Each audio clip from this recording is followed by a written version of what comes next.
The early morning mist We're clung here to to the remember grounds of Windsor Castle like and a honor. shroud, as if nature itself understood the weight of the day ahead. Catherine, the Princess of Wales, stood at the tall windows of their private quarters, watching the first rays of sunlight struggle through the gray clouds. Her hands trembled slightly as she held her cup of tea, the steam rising and disappearing into the cool air of the room. Behind her, William moved quietly, his footsteps measured and deliberate on the ancient wooden floors. He had been awake since 4 in the morning, unable to sleep, his mind racing through the responsibilities that lay ahead. The weight of leadership had never felt heavier than it did in this moment of national grief. "The children are still sleeping," Catherine whispered, not turning from the window. Her voice carried a fragility that she rarely allowed others to hear. "I keep thinking about how to explain this to them again. How do you tell children that their great-grandmother, the queen they loved so dearly, is truly gone?" William approached her slowly, placing a gentle hand on her shoulder. The warmth of his touch was a small comfort in the overwhelming sadness that had enveloped their lives. "We tell them the truth, as we always have," he said softly, "that she lived a life of extraordinary service, and that her love for them, for all of us, continues even now." The news had come 3 days earlier, in the quiet hours before dawn. The Queen, who had been their anchor, their guide, and the very foundation of the institution they served, had passed peacefully in her sleep at Balmoral Castle. The words of the private secretary still echoed in William's mind. "His Majesty King Charles III requests your immediate presence." Her Majesty the Queen passed away at 3:47 this morning. The journey from Norfolk to Scotland had been a blur of preparations, phone calls, and the crushing realization that the world had fundamentally changed. Catherine had sat beside him in the car, her hand finding his in moments when the magnitude of their new reality threatened to overwhelm them both. They were no longer just the Prince and Princess of Wales. They were now the direct heirs to a throne that carried the hopes and sorrows of millions. As the morning progressed, the castle began to stir with activity. Staff members moved with quiet efficiency, their usual chatter replaced by respectful whispers.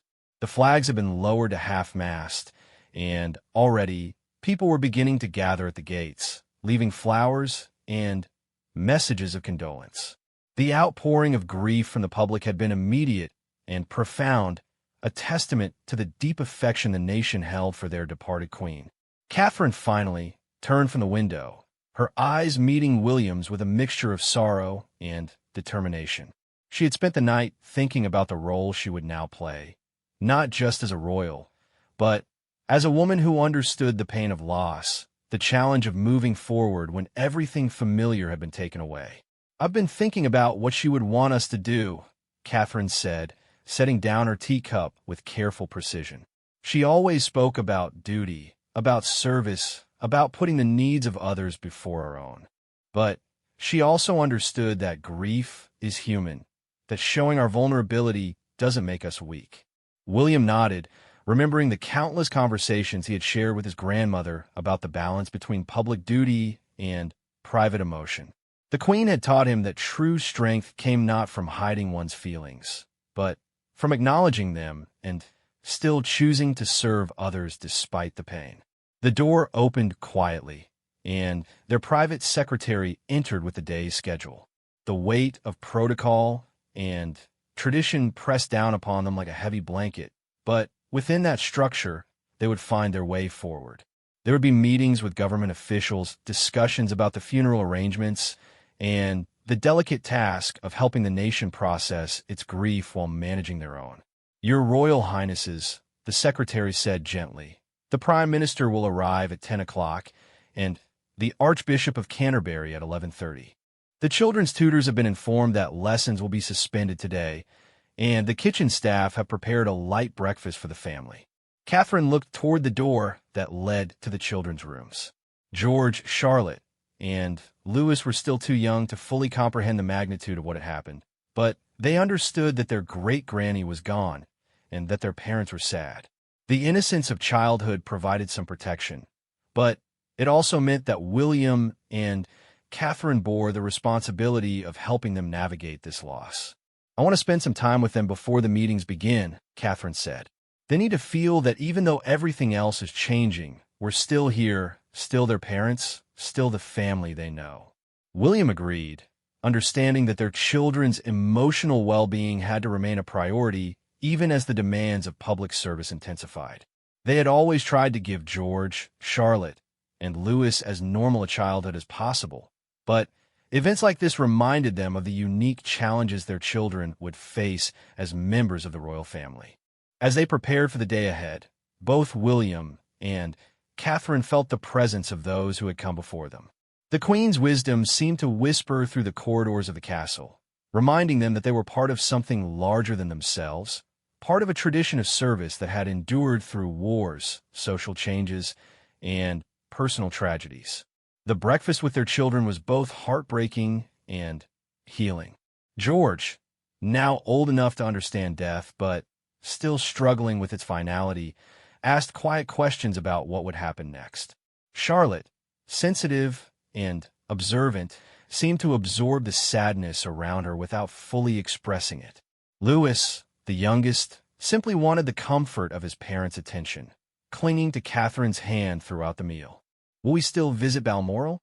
Charlotte asked, her voice small and uncertain.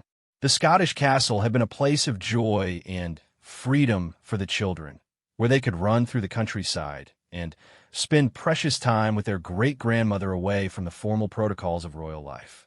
"Yes, darling," Catherine replied, smoothing Charlotte's hair with gentle strokes. "Balmoral will always be special to us because that's where we made such wonderful memories with Great-Granny. Those memories are ours forever." William watched his wife comfort their children and felt a surge of admiration for her strength. Catherine had not been born into this life, had not grown up with the weight of royal expectation, yet she had embraced her role with grace and genuine care for the people she served. Now, in this moment of profound loss, she was showing the same quiet courage that had made the Queen such a beloved figure. The morning meetings began with the arrival of the Prime Minister, a conversation that was both formal and deeply personal. The government officials spoke of state protocol, of the constitutional implications of the Queen's death, and of the arrangements that needed to be made for a funeral that would be watched by billions around the world. But underneath the official discussions, there was a shared sense of genuine loss, a recognition that they were saying goodbye to someone who had been a constant in all their lives. Catherine found herself thinking about the first time she had met the Queen, how nervous she had been, how intimidating the prospect of joining the royal family had seemed. But the Queen had possessed a warmth and wisdom that put people at ease, an ability to make even the most formal occasions feel personal and meaningful. Her Majesty always believed that the monarchy's greatest strength was its ability to provide comfort and continuity during times of uncertainty, the Archbishop said during his visit. "Your Royal Highnesses have the opportunity to demonstrate that same strength, to show the nation that even in grief, the institution endures." As the day progressed, William and Catherine began to understand the full scope of what lay ahead. There would be a period of official mourning, during which they would need to balance their personal grief with their public responsibilities. They would travel throughout the United Kingdom, meeting with people who were also mourning the Queen's death, sharing in the collective sorrow that had united the nation. The phone calls came throughout the day, messages of condolence from world leaders, family members, and friends. Each conversation was a reminder of the Queen's global impact, of the way she had touched lives far beyond the borders of Britain. William found himself telling the same stories again and again, sharing memories of his grandmother's humor, her dedication, her ability to find joy in the smallest moments. Catherine spent part of the afternoon writing personal responses to some of the messages that had already begun arriving from the public. Children had drawn pictures, elderly people had shared their own memories of meeting the Queen, and families had written about what the royal family meant to them during difficult times in their own lives. "Look at this," Catherine said, showing William a letter from a young girl who had lost her own grandmother recently. She says that seeing us be sad about our great-grandmother makes her feel less alone in missing hers. Sometimes I forget how much people are watching, how our actions can provide comfort to others who are struggling.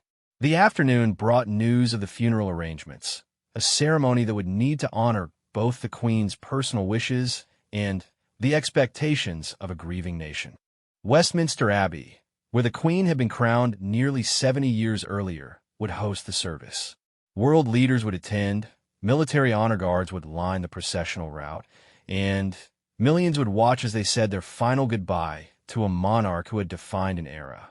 William and Catherine worked together on the details, understanding that this funeral would be their first major public appearance as the direct heirs to the throne. Every gesture would be scrutinized, every emotion analyzed, every word remembered. Yet they were determined to ensure that the ceremony reflected not just the Queen's public role, but her private warmth and the deep love she had shared with her family. Evening came with a quiet dinner, just the family together in their private quarters. The children seemed more settled, having spent the day in the comforting routine of their normal activities. Catherine had made sure their schedule included time for play, for laughter, for the simple joys that children needed even in the midst of sadness. "Daddy, will you tell us a story about Great-Granny?" George asked as they finished their meal. "One of the happy ones." William smiled, the first genuine smile of the day, and began to tell his children about the time the Queen had surprised them all by driving her Land Rover at remarkable speed around the Balmoral estate, much to the alarm of visiting dignitaries who weren't accustomed to seeing a monarch behind the wheel of a rugged off-road vehicle. As the children laughed at the story, Catherine felt a moment of peace settle over her. This was what the Queen would have wanted, she realized. Not endless sorrow, but the continuation of life, the passing down of stories and memories, the preservation of joy even in the midst of loss. Later that evening, as they prepared for bed, William and Catherine stood together on the balcony of their room, looking out over the grounds where security lights illuminated the growing collection of flowers and tributes at the castle gates. The sight was both beautiful and heartbreaking, a visual representation of the nation's love for their departed queen. "Tomorrow we begin the public mourning period," William said quietly. "Are you ready for what that will mean?" Catherine considered the question carefully. She thought about the cameras that would follow their every move, the speeches they would need to give, the hands they would need to shake, the tears they would need to share with strangers who had loved the Queen from afar. "I don't think anyone can be truly ready for something like this," she replied honestly. "But I know that she would want us to be strong, not just for ourselves, but for all the people who are looking to us for comfort. We have to trust that love will carry us through." The first day of their new reality was ending, but it was also the beginning of something else. Tomorrow, they would step into their roles as the future king and queen, carrying forward the legacy of service and dedication that the Queen had embodied for so many decades. The weight of that responsibility was enormous, but so was their commitment to honoring her memory and serving the people who had entrusted them with their hopes and dreams. As they finally settled into bed, neither William nor Catherine expected to sleep easily. Their minds were too full of memories, plans, and the overwhelming awareness that their lives had changed forever. But they found comfort in each other's presence, in the knowledge that they would face whatever came next together, united by love, duty, and an unshakable commitment to the values the Queen had taught them. The nation slept that night in mourning, but also in hope, trusting that the future of the monarchy lay in safe and caring hands. The second day brought with it a different kind of gravity, one that settled over Kensington Palace like morning fog. Catherine woke before dawn, her internal clock disrupted by the emotional weight of the previous day.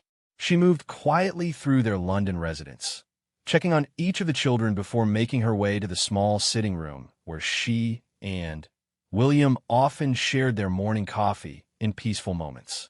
The newspapers had arrived early, their front pages dominated by photographs of the Queen and headlines that capture the nation's collective grief. Catherine avoided reading the detailed coverage, knowing that the analysis of every royal gesture and expression would only add to the pressure she was already feeling. Instead, she focused on the letters and messages that continued to arrive from ordinary people, stories of how the Queen had touched lives in small but meaningful ways. William joined her as the sun began to rise over London, already dressed in the formal attire that would become their uniform for the days ahead. His face showed the strain of sleepless hours, but his eyes held the determination that Catherine had come to recognize as his way of processing overwhelming responsibility. "The palace has scheduled our first public appearance for this afternoon," he said, settling beside her with his own cup of coffee. "We'll visit Westminster Hall, where people have begun leaving tributes. The press will be there, of course, but they've agreed to maintain a respectful distance." Catherine nodded, understanding that this would be their first real test of how to balance public grief with private sorrow. The world would be watching to see how they carried themselves, how they interacted with mourners, and how they represented both their personal loss and the nation's collective sadness. The morning was filled with preparations that felt surreal in their ordinariness. Catherine selected a black dress that struck the right balance between formal respect and approachable warmth. She chose jewelry that had belonged to the Queen, small pieces that would honor her memory without making a grand statement. Every choice felt weighted with significance, every detail scrutinized for its appropriateness and meaning. Their children would not accompany them on this first public outing, a decision that had required careful consideration. George was old enough to understand the importance of public duties, but Catherine and William agreed that the intensity of public mourning might be overwhelming for young minds still processing their own grief. "I want them to remember her as she was with them," Catherine explained to their private secretary. "Warm, funny, interested in their games and stories. They'll have plenty of time to understand her public role as they grow older." The car ride to Westminster was quiet, both William and Catherine lost in their own thoughts as they watched London pass by their windows. The city seemed different somehow, subdued in a way that went beyond the black flags and closed shops. People moved more slowly, spoke more quietly, as if the entire metropolis was holding its breath in respect for their departed queen. When they arrived at Westminster Hall, Catherine was struck by the scene that greeted them. Hundreds of people had already gathered, many carrying flowers, photographs, and handwritten notes. The crowd was diverse, spanning all ages and backgrounds, united by their shared sense of loss and their desire to honor the Queen's memory. Their first interaction was with an elderly woman who had traveled from Scotland specifically to pay her respects. She clutched a small bouquet of heather and spoke through tears about meeting the Queen during a visit to her hometown 40 years earlier. "She remembered me," the woman said, her voice shaking with emotion.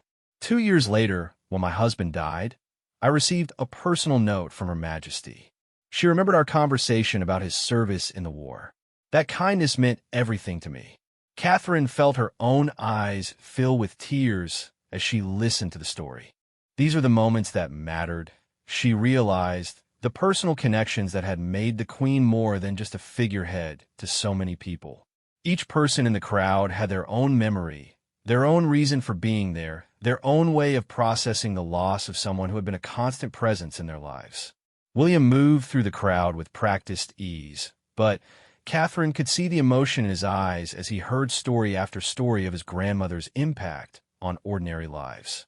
A young father spoke about bringing his children to see the Queen during her Diamond Jubilee, wanting them to witness history. A teacher described how she had used the Queen's Christmas messages to teach her students about public service and dedication. "She taught us what it meant to put others first," a middle-aged man told them, his voice thick with emotion. "In a world where everyone seems to think about themselves, she showed us a different way to live." As they moved through Westminster Hall, Catherine found herself thinking about the weight of expectation that now rested on their shoulders. These people weren't just mourning the Queen. They were also looking to William and Catherine to carry forward the values and traditions that had given them comfort and stability for so many decades. A young girl, perhaps 8 or 9 years old, approached Catherine with a drawing she had made. The picture showed the Queen surrounded by flowers, with a rainbow overhead and the words, "Thank you for taking care of us," written in careful, childish handwriting. "My mummy says you're going to take care of us now," the little girl said, looking up at Catherine with complete trust. "Will you be as nice as the Queen was?" Catherine knelt down to the child's level, taking the drawing with gentle hands. "I'll do my very best," she promised, meaning every word. "And I think the Queen would be very proud of this beautiful picture you made for her." The interaction was photographed by the press, but for Catherine, the moment was entirely genuine. She understood now, in a way she never had before, the profound responsibility that came with her position. It wasn't just about ceremonies and state occasions. It was about being a source of comfort and continuity for people who needed to believe that someone was looking out for them. Their visit to Westminster Hall lasted nearly 3 hours, much longer than originally planned. Neither William nor Catherine wanted to rush through the interactions with mourners, understanding that for many of these people, this might be their only opportunity to express their grief and receive some acknowledgement of their loss. The drive back to Kensington Palace was emotionally exhausting. Catherine felt drained from the intensity of the public grief, but also strangely energized by the genuine connection she had felt with the people they had met. These weren't just subjects or citizens. They were individuals with their own stories, their own sorrows, their own hopes for the future. "How do you carry all of that?" Catherine asked William as they sat in their private sitting room that evening. All those expectations, all that trust, all that need for comfort and reassurance. William considered the question carefully, remembering similar conversations he had had with his grandmother over the years. "I think you carry it by remembering that it's not really about you," he said finally. "It's about something larger, something that connects all of us." The Queen understood that. She never made it about her own needs or wants. It was always about service. That evening brought more meetings, more planning, more decisions about the funeral arrangements and the period of mourning that would follow. The logistics were staggering, the protocol complex, but underneath all the formal requirements was a simple desire to give the nation an opportunity to say goodbye with dignity and grace. Catherine worked with the palace staff to ensure that the funeral would reflect not just the Queen's official role, but her personal qualities as well. They discussed the music that had been meaningful to her, the readings that reflected her faith and values, and the ways to include elements that would speak to people of all backgrounds and beliefs. She would want it to be beautiful, but not ostentatious, Catherine said during one planning meeting. Meaningful, but accessible. She never forgot that she served all the people, not just those who could attend formal events. The evening news that night showed footage of their visit to Westminster Hall, but Catherine was pleased to see that the coverage focused on the interactions with mourners rather than analyzing her appearance or demeanor. The story was about the people they had met, the emotions they had shared, and the sense of national unity that was emerging from collective grief. Her phone buzzed with messages from friends and family offering support and sharing their own memories of the Queen. Catherine was touched by a text from her sister Pippa, who wrote simply, "Watching you today, I was so proud." She would have been too. The children had spent the day with their tutors and nannies, maintaining some semblance of routine while their parents navigated their new public responsibilities. Catherine tucked each of them into bed that night, listening to their questions and concerns, trying to provide reassurance while also being honest about the changes that lay ahead. "We have to go away a lot now?" Charlotte asked, her small hand holding tightly to Catherine's. "Will you still have time to read us stories?" "I'll always have time for stories," Catherine promised, smoothing her daughter's hair. "Being your mummy is the most important job I'll ever have, and nothing will change that." As she prepared for bed herself, Catherine reflected on how dramatically her role had evolved in just 2 days. She had entered marriage to William knowing that she would one day be queen consort, but the reality of that future had always seemed distant and abstract. Now, it felt immediate and urgent, a responsibility that would shape every day of the rest of her life. William joined her in their bedroom, exhaustion evident in every line of his body. They had both given everything they had to the public duties of the day, but the private work of processing their grief still lay ahead. "I keep thinking about all the times she tried to prepare me for this," William said, settling in a bed beside Catherine. "All the conversations about duty and service, about finding strength when you don't think you have any left. I thought I understood what she was trying to teach me, but I'm only beginning to grasp it now." Catherine turned toward him, studying his face in the dim light from the bedside lamp. "What do you think she would say to us tonight if she could?" William smiled slightly, hearing his grandmother's voice in his memory. "She would tell us to get some sleep, because tomorrow will bring new challenges that require our full attention. She would remind us that grief is a luxury we can indulge in private moments, but that our public responsibility is to provide comfort and stability for others. And she would tell us that love is what makes service possible," Catherine added, remembering her own conversations with the Queen about balancing family life with royal duties.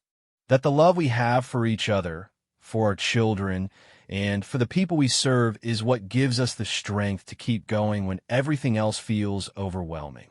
They talked quietly for another hour, sharing memories and concerns, planning for the challenges ahead, while also mourning the loss of someone who had been both grandmother and guide. Catherine felt grateful for these private moments, understanding that in the days to come, their personal grief would need to be carefully managed alongside their public responsibilities. As she finally drifted off to sleep, Catherine thought about the little girl who had given her the drawing, about her innocent question about whether Catherine would be as nice as the Queen. The magnitude of that expectation was both terrifying and inspiring, a reminder that her role would be judged not by grand gestures or formal ceremonies, but by countless small interactions with people who needed to believe that someone cared about their welfare. Tomorrow would bring new public appearances, new opportunities to connect with mourners, new chances to demonstrate the kind of leadership that could help a nation heal from its loss. Catherine felt the weight of that responsibility, but also a growing confidence that she and William could meet the challenge together. The Queen's legacy would live on not just in the institutions and traditions she had maintained, but in the way William and Catherine chose to serve the people who were now looking to them for guidance and comfort. It was a legacy built on small kindnesses, genuine connections, and an unwavering commitment to putting others first. As sleep finally claimed her, Catherine carried with her the faces of all the people they had met that day, the stories they had shared, and the trust they had placed in her and William to carry forward something precious and enduring. Tomorrow, she would wake up ready to honor that trust, to serve with the same grace and dedication that had made the Queen such a beloved figure, and to help her nation say goodbye with dignity and hope for the future. The third day dawned crisp and clear, with autumn sunlight streaming through the tall windows of Windsor Castle, where the family had returned for what would be their most challenging public engagement yet. Today, they would join the formal procession that would accompany the Queen's coffin from Balmoral to Edinburgh, the beginning of her final journey home. Catherine stood in front of the mirror in their dressing room, adjusting the black hat that would become part of her uniform for the next week. Her reflection showed a woman who had aged years in just days, the weight of responsibility etching new lines around her eyes. Yet there was also a strength there that hadn't existed before, a resolve that had crystallized through her interactions with grieving strangers and her growing understanding of what her role truly meant. William emerged from the adjoining room, already dressed in his military uniform, the medals and insignia catching the morning light. He moved with the bearing of a man who had accepted the full weight of his destiny, no longer the reluctant prince, but a leader preparing to guide his family and his nation through their darkest hour. "The children want to come with us today," Catherine said, watching William's reflection as he adjusted his collar. "George especially. He says he wants to say goodbye properly." They had discussed this decision extensively with child psychologists and family advisors. The public nature of the procession, combined with the intense media coverage, created concerns about exposing their children to scrutiny during such a vulnerable time. Yet there was also an argument for allowing them to participate in this historic moment, to say their own goodbye to the great-grandmother who had loved them so dearly. "What does your heart tell you?" William asked, moving to stand behind Catherine, his hands resting gently on her shoulders. Catherine closed her eyes, thinking about George's serious young face as he had asked to be part of the ceremony. At 11 years old, he was beginning to understand the significance of his future role, the burden and privilege that would one day be his. Perhaps this was part of his preparation, his first real lesson in what it meant to serve something larger than himself. "I think she would want them there," Catherine said finally. "Not for the cameras or the public, but for themselves. To understand that saying goodbye is important, that grief shared is grief lessened." The decision was made, and their morning was spent in careful preparation. Catherine worked with Charlotte on understanding what they would see and do, explaining that many people would be sad and that it was okay to feel sad too. She helped Louis practice walking solemnly and standing quietly, turning what could have been a traumatic experience into a lesson about respect and love. George needed less preparation, his natural maturity and growing awareness of his position making him more ready for the formal aspects of royal duty. But Catherine could see the questions in his eyes, the way he was processing not just the loss of his great-grandmother, but the implications of what her death meant for his own future. "Am I going to be king someday?" he asked quietly as they waited for their car to arrive. William knelt down to his son's level, choosing his words carefully. "Someday, yes, but not for many, many years. For now, you're just George, and your most important job is to be a good son, brother, and student." "Will I be good at it?" George persisted, the weight of destiny heavy on his young shoulders. Catherine joined them, creating a small circle of family intimacy in the midst of the formal preparations surrounding them. "Your great-grandmother became queen when she was very young," she told him gently. "She learned how to be good at it by caring about people, by working hard, and by never forgetting that her job was to help others. If you remember those things, you'll be wonderful at whatever life asks you to do." The journey to Edinburgh was both solemn and deeply moving. Catherine found herself studying the faces of the crowds that lined the route, people who had traveled from across Scotland to pay their respects. Many were crying openly. Some held photographs of the Queen from various periods of her reign. Others simply stood in respectful silence as the procession passed. Charlotte leaned against Catherine's side in the car, occasionally asking quiet questions about what she was seeing. "Why are so many people crying, Mummy?" she whispered as they passed a group of elderly women holding flowers. "Because they loved Great-Granny very much," Catherine explained. "When someone we love dies, crying is how our hearts say goodbye. It's not sad crying exactly, it's loving crying." The explanation seemed to satisfy Charlotte, who nodded solemnly and continued watching the crowds with new understanding. Catherine marveled at her daughter's ability to process complex emotions and felt grateful that her children were learning about grief in the context of love and community support rather than isolation. When they arrived at St. Giles Cathedral in Edinburgh, the atmosphere was both ceremonial and intimate. The ancient stone building had witnessed centuries of Scottish history, and now it would host a service that honored both the Queen's role as monarch and her deep connection to Scotland. Catherine helped the children from the car, making sure their formal clothes were properly arranged, while also offering reassuring touches and whispered encouragements. The cameras were present, but kept at a respectful distance, allowing the family to maintain some privacy in their grief. Inside the cathedral, Catherine was struck by the beauty of the service and the way it balanced grand ceremony with personal touches.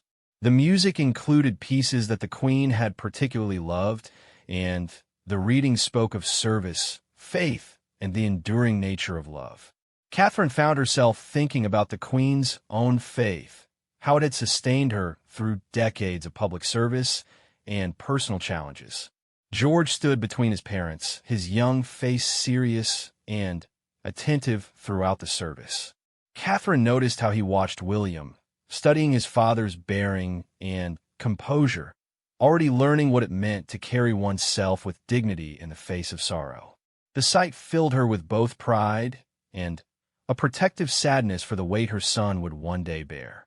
The children's behavior throughout the service was exemplary, but Catherine could see the emotional toll it was taking. Charlotte's eyes were bright with unshed tears, and Louis struggled with the length and formality of the proceedings. Yet they endured, supported by the presence of their parents and the knowledge that they were honoring someone they had loved. After the service, there were brief interactions with dignitaries and officials, formal exchanges that felt surreal in the context of such deep personal loss. Catherine found herself functioning automatically, saying the right words and making appropriate responses while part of her mind remained focused on processing her own grief and supporting her children through theirs. The afternoon brought a private family gathering at Holyrood House, a chance for the extended royal family to come together away from public scrutiny. Catherine treasured these moments of genuine connection, watching as cousins comforted each other and family members shared stories about the Queen that wouldn't appear in any official biography. She used to sneak extra biscuits to us during formal dinners. Prince Edward shared with the children, his eyes twinkling with mischief even in the midst of sorrow. She would pretend to accidentally drop them, then wink at us when the staff wasn't looking. These stories were precious to Catherine, reminders that beneath the crown and ceremony, the Queen had been a grandmother who delighted in small rebellions and secret treats for her beloved family. She made mental notes to preserve these memories for her children, understanding that these human details would be what they remembered and cherished as they grew older. William spent part of the afternoon in discussions with other family members about the funeral arrangements and the transition period that would follow. Catherine could see the strain these conversations placed on him, the way he balanced his personal grief with the practical necessities of institutional continuity. "Uncle Charles looks so tired," Charlotte observed quietly as they prepared to leave Edinburgh. Catherine followed her daughter's gaze to where the new king stood speaking with advisors, the weight of his new responsibilities visible in every line of his posture. "He sat about losing his mummy," Catherine explained gently, "and he's also working very hard to take care of all the things she used to take care of. That's what families do when someone important dies. We help each other, and we take over the jobs that need to be done." The explanation was simple but accurate, and Catherine was pleased to see understanding dawn in Charlotte's eyes. These conversations about duty, family responsibility, and service were laying the groundwork for her children's understanding of their own future roles. The evening return journey to Windsor was quieter, all three children exhausted by the emotional intensity of the day. Catherine and William used the travel time to decompress, sharing their observations about the public response and the children's behavior. "Did you see George during the cathedral service?" William asked quietly. The way he was watching everything, taking it all in, "I think today was important for him, seeing how we handle formal occasions and public grief." Catherine nodded, remembering her son's serious attention to every detail of the ceremony. "He's learning what it means to serve others, even when you're hurting. That's probably the most important lesson he could learn." They discussed the funeral arrangements that were taking shape, the delicate balance between honoring the Queen's personal wishes and meeting the expectations of a nation in mourning. Westminster Abbey would provide the setting for a ceremony that needed to be both deeply personal and historically significant. "I keep thinking about her funeral procession," Catherine said as they neared Windsor. "All those people lining the streets, the children throwing flowers, the veterans saluting. How do we make sure it captures who she really was, not just what she represented?" William considered the question carefully. "I think the key is remembering that she was both," he said finally, She was a symbol, yes, but she was also a real person who cared deeply about individual people. The ceremony needs to reflect both aspects of who she was. That night, after the children were settled in their beds, Catherine and William walked through the gardens of Windsor Castle. The evening air was cool and crisp, carrying the scent of autumn flowers and the distant sound of traffic from beyond the castle walls. They needed this quiet time together, this opportunity to process the day without the pressure of public observation. "How are you managing all of this?" Catherine asked as they paused beside a fountain that sparkled in the moonlight. The grief, the responsibility, the constant public attention. William was quiet for a long moment, considering how to articulate the complex emotions he was experiencing. "I think I'm surviving it rather than managing it," he said honestly. "Some moments I feel strong and capable, like I understand what needs to be done. Other moments I feel lost, like I'm not qualified for any of this." Catherine took his hand, offering the comfort of physical connection in the midst of emotional turmoil. "I think that balance between confidence and humility is exactly what makes you qualified," she said softly. "Your grandmother never pretended to have all the answers, but she never stopped trying to do the right thing." They talked about the upcoming funeral, about their concerns for their children's emotional well-being, and about the long-term implications of their changed roles. Catherine found herself thinking about the woman she had been just a week ago, before the Queen's death had transformed her from a supporting member of the royal family into someone who would one day wear the crown herself. "Sometimes I wonder if I'm strong enough for what's coming," she admitted as they turned back toward the castle. "The scrutiny, the expectations, the way every decision we make will affect so many people." William stopped walking and turned to face her, his expression serious but loving. "You've been strong enough for everything life has thrown at you so far," he reminded her. "Strong enough to join this family, to raise our children with grace and wisdom, to support me through every challenge. Why would you suddenly not be strong enough now?" His confidence in her was both comforting and empowering, a reminder that she didn't have to face the future alone. They were partners in this responsibility, united by love and shared commitment to the values the Queen had embodied. As they reached their private quarters, Catherine felt a sense of peace settle over her. Today had been another step in their journey from private grief to public service, another lesson in balancing personal sorrow with the needs of others. Tomorrow would bring new challenges, new opportunities to demonstrate leadership and compassion.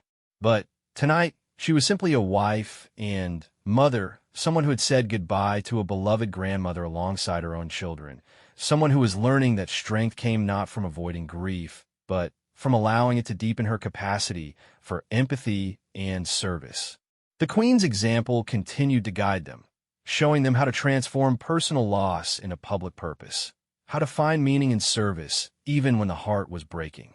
Catherine fell asleep that night with gratitude for that example, and determination to prove worthy of the trust that had been placed in her hands. The morning of the funeral dawned with an ethereal quality, as if the very air understood the significance of the day ahead. London had transformed overnight into something resembling a vast outdoor cathedral, with millions of people converging from around the world to witness the farewell to a monarch who had reigned for over 70 years.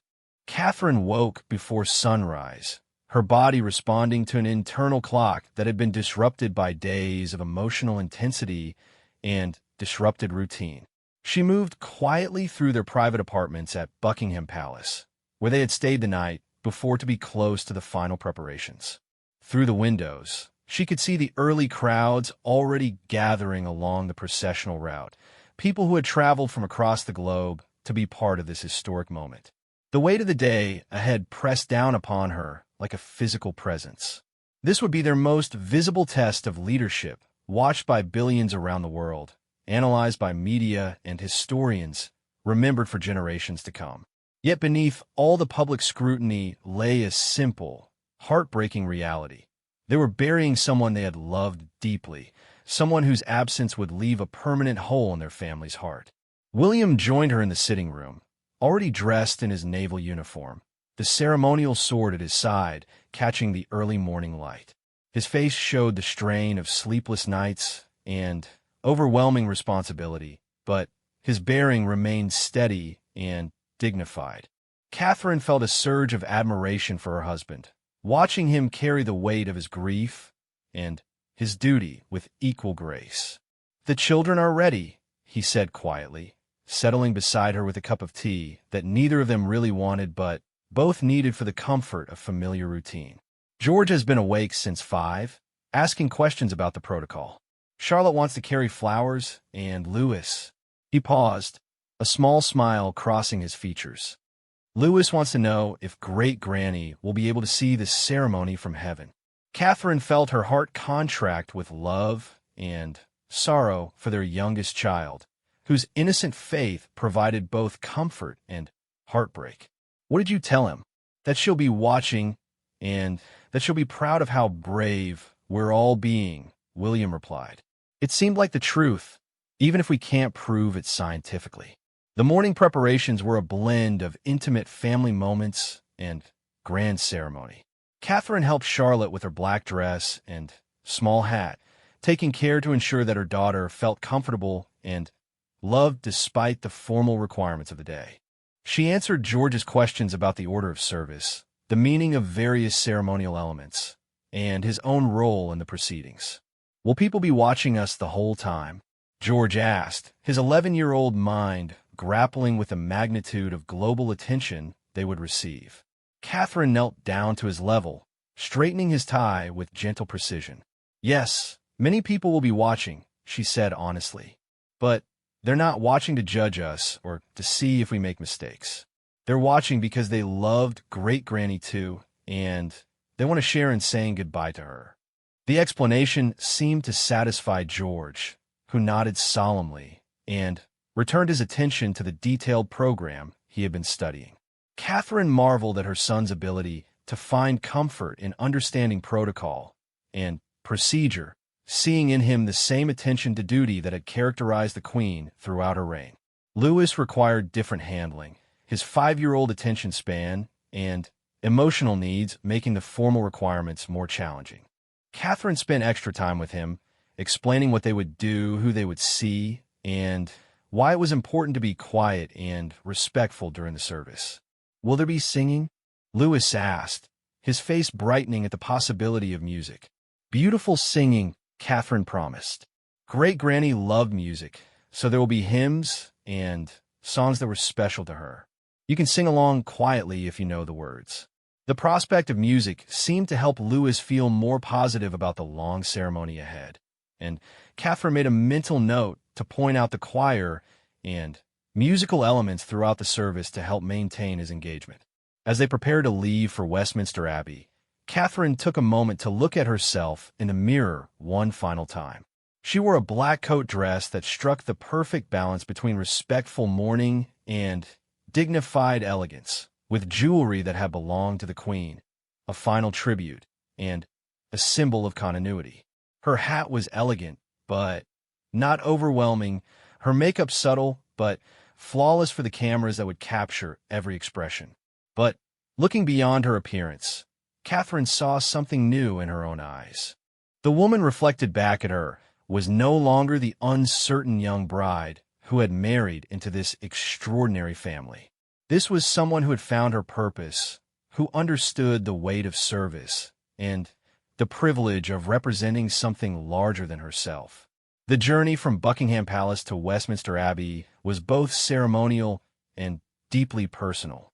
Catherine held Louis's hand throughout the car ride, offering comfort and distraction as they passed crowds of mourners who had gathered to witness the procession. The sight of so many people, all united in grief and respect, was both overwhelming and inspiring. "Look at all the flowers," Charlotte whispered, pressing her face to the window as they passed the incredible displays of floral tributes that lined the route. The colors were stunning against the somber dress of the crowds, a visual reminder that even in death, beauty and love could flourish. Westminster Abbey had been transformed into something that took Catherine's breath away. The ancient architecture provided a perfect setting for a ceremony that honored both tradition and the queen's personal faith.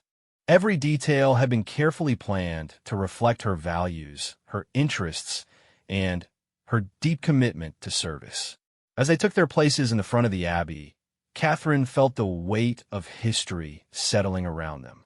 This building had witnessed the coronation of monarchs, royal weddings, and state funerals for nearly 1,000 years. Now, it would host the farewell to a queen whose reign had spanned the transformation of the modern world.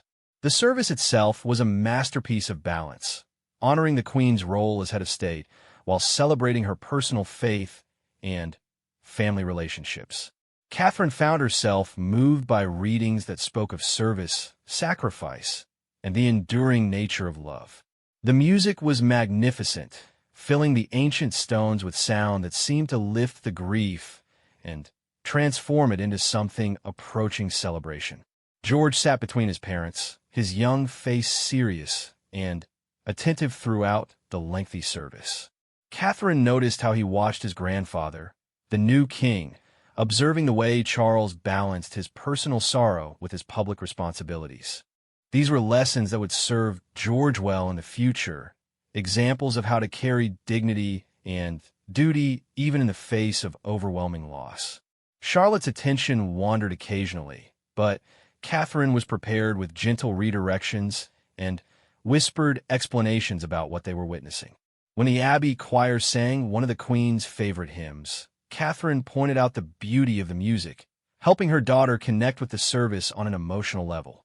Louis struggled more with the length and formality of the ceremony, but Catherine and William took turns offering quiet comfort and distraction. Catherine was grateful for the support of the extended family around them, the way aunts and uncles helped with gentle smiles and reassuring touches when the children needed additional encouragement. The most challenging moment came during the final hymn, when the reality of their loss hit Catherine with renewed force. This was truly the end, the final goodbye to someone who had been a constant presence in their lives for over a decade. Catherine felt tears threatening and struggled to maintain her composure, aware that millions were watching and that her emotional state would be analyzed and discussed. William seemed to sense her struggle, his hand finding hers in a gesture of support that was both comforting and strengthening. Catherine drew on his strength while offering her own in return, their partnership providing the foundation they needed to get through this final test. The processional from Westminster Abbey to Windsor Castle was perhaps the most emotionally challenging part of the entire day. The crowds were enormous, stretching as far as the eye could see along the entire route. People threw flowers, applauded respectfully, and openly wept as the funeral cortege passed. Catherine found herself overwhelmed by the outpouring of genuine grief and affection from complete strangers. "Why are they throwing flowers?" Charlotte asked, watching petals fall like gentle rain around their car. "It's their way of showing love," Catherine explained. "When people don't know how to say goodbye with words, they use flowers to speak for their hearts." The explanation seemed to comfort Charlotte, who watched the floral tributes with new understanding and appreciation. Catherine was struck by how naturally her children were learning these lessons about public service, community grief, and the ways that ritual and ceremony could provide comfort during difficult times. The private burial service at St. George's Chapel was intentionally intimate, a sharp contrast to the grand public ceremony they had just completed. Here, surrounded only by close family members, they could finally grieve without cameras, without protocol, without the weight of global observation. Catherine found this smaller service almost more difficult than the public funeral. The informality allowed for more personal emotion, and she struggled to maintain control as they said their final goodbye to the woman who had welcomed her into the royal family with such warmth and wisdom. The children's behavior throughout the day had been exemplary, but Catherine could see the emotional toll the experience had taken on all of them. George's young shoulders seemed to carry a new weight of understanding about his future role.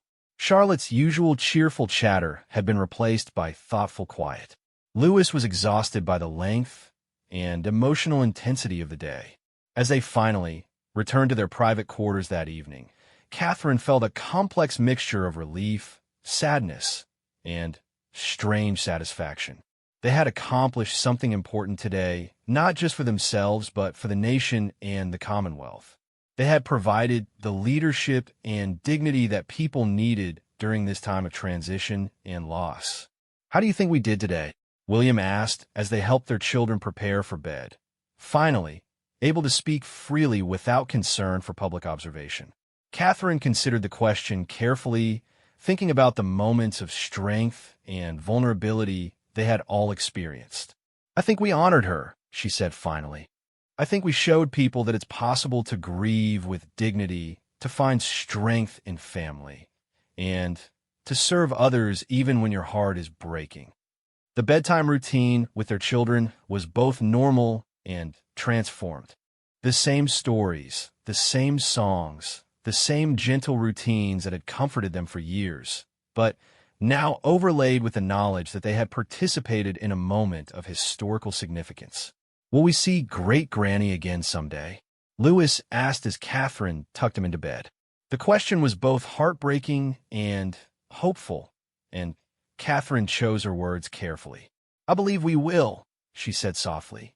"But until then, we'll keep her alive in our memories, in the stories we tell about her, and in the way we try to live our lives with the same kindness and service that she showed us." Later that evening, as Catherine and William finally had time to themselves, they reflected on the day and what it meant for their future. The funeral was over, but their transformed roles were just beginning. Tomorrow would bring new responsibilities, new expectations, and new opportunities to serve the people who had entrusted them with continuing the Queen's legacy. "I feel like we've crossed some kind of threshold today," Catherine said as they sat together in their private sitting room. Finally, able to remove the formal clothes and ceremonial jewelry that had marked this extraordinary day. William nodded, understanding exactly what she meant. "We're not the same people we were this morning," he agreed. "Today changed us, changed what people expect from us, changed what we expect from ourselves." They talked about their children's resilience, about the overwhelming public response to the Queen's death, and about their hopes and concerns for the future. Catherine felt a deep sense of gratitude for the example the Queen had set, for the lessons she had taught them about service, duty, and finding joy even in the midst of responsibility. As they prepared for bed, Catherine looked out at London spread below them, at the lights that marked millions of lives that would now be, in some small way, their responsibility to serve and protect. The weight of that obligation was enormous, but she felt ready for it in a way she couldn't have imagined just days earlier. The Queen's funeral had been their graduation ceremony, their public demonstration that they were ready to carry forward the values and traditions that had made the monarchy a source of stability and comfort for so many people.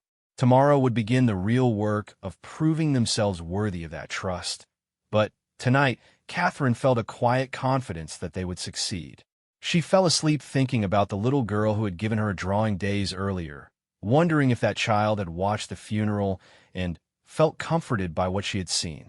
Catherine hoped that their example of strength in sorrow, of love and service, and of hope in the face of loss had provided the reassurance that people needed during this difficult time.